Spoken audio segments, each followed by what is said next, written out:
Right folks, so as you know, for the last, well, fair few months now, I've been banging on about this the throttle snatching it, how it spoils the bike. You can probably see from one of my last videos when I went down the Long Min. I was descending down the Long Min and it was bloody awful.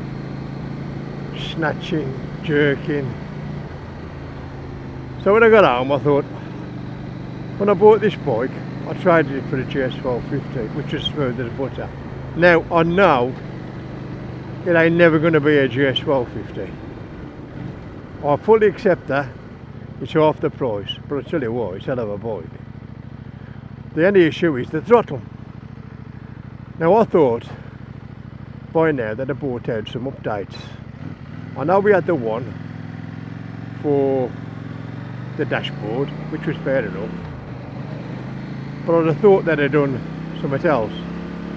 I know they've been putting it out over in Australia or Philippines or whatever. Somebody's done it anyway. And they've gone 0.64, which is many better. So, I thought, I'm going to email China.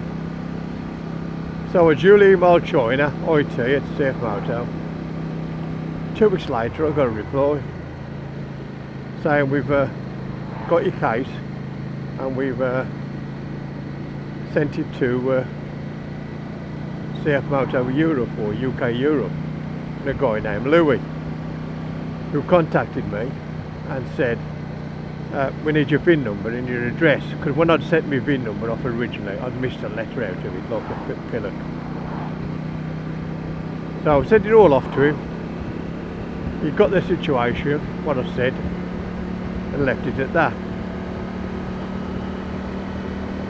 Well, about a couple of weeks later I got a reply, and the reply was basically said that China are aware of the issue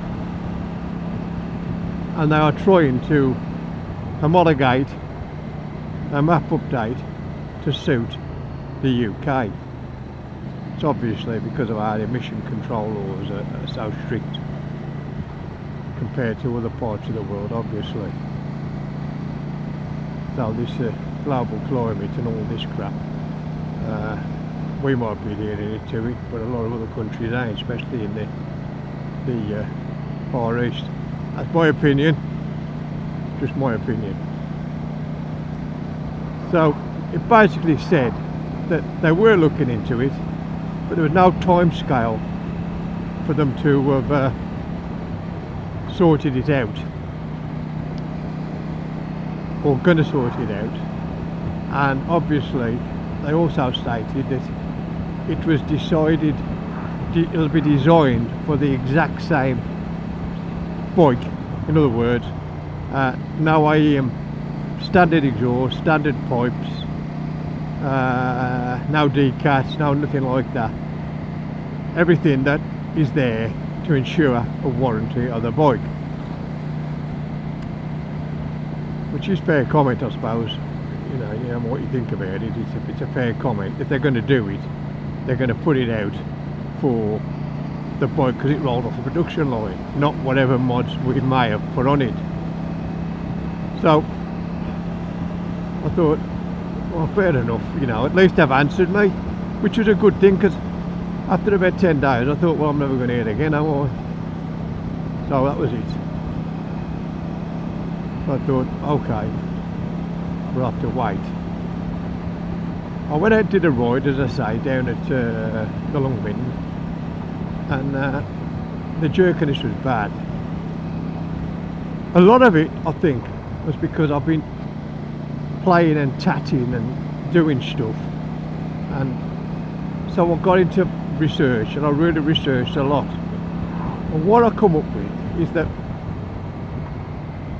by taking the decat off, or decatting it and taking the cat off with my small pipe on, I didn't have a great amount of back pressure, and this back pressure was affecting the fueling, obviously, and therefore it was making it run really lean, which is the main issue with the fueling, the jerkiness. So also that can lead to problem with your holding your pistons apparently in the end, but whether it's going to happen I don't know. So back to the books, back to the internet, back to the research, and works out that there is a few little tricks you can do to help it without the decat or anything like that. So the one that I seem to have come up with, or there's two. There's one which Drew Tom's done. He's an Australian guy, 800 Adventures. Check his channel out, a great lad, great lad. Does some great mods for the Surf Moto. He's a bit like me. I think he's searching all the while for the ultimate bike, and he's done a lot of work. He's done decatting and extension pipes and fuel dongles and all sorts. Anyway, the last one he's done is brilliant. He's took off what they call the evap canister, which is it's quite a thing to do. You can do it yourself. It ain't enough to do. It's good instructions he's put on. But obviously, if you are very technically minded, you can't do it, or good with spanners. And that's all it is basically you take the evap canister off and replace it with this. It's nothing more than a resistor really, and reroute a fuel line, not a fuel line, a fuel breather or overflow. And the other one is to delete oxygen sensors in the exhaust. Now if you look at the exhaust, you've got two lambda sensors at the front of the pipes. And what they do is they sense the fuel mixture, the air mixture, and that alters the mapping or the throttle response. Well, before Drew had done his masterpiece, which it is a masterpiece, this air canister business, I thought, right, what I'll do, I'll put my cat back on, my big cat back on. So I'll put that back on, but I've still got my small pipe on, my old fire torch. And I ordered two O2 decat sensors. I'll put a picture on. They're only tiny little things. I thought we'd try that. It ain't an expensive fix, but it's just a way to do it. So lo and behold, they arrived.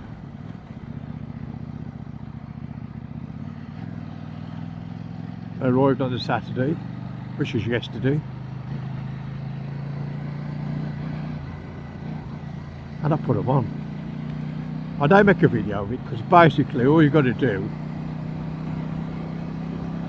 there's two ways you can do it. Follow the cables off the lambda sensors and they come just behind the radiator. You can unclip them from there and put these two resistor things in, which is fine. And then under the lambda sensors, and there'll be two blanks.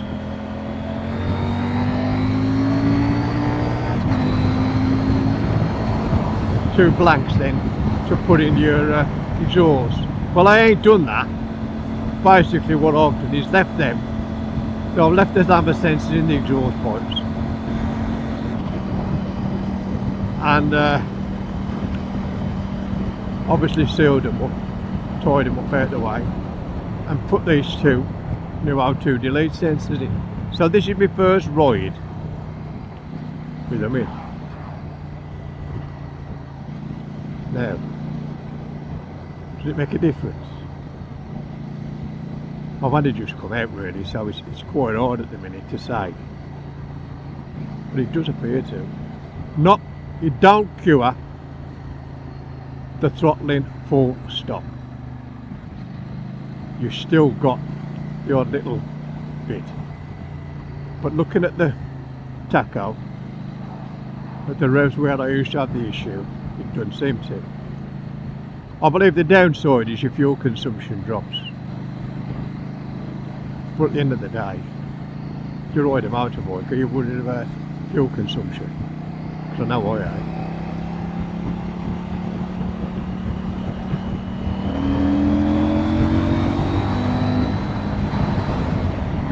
Definitely don't upset the power.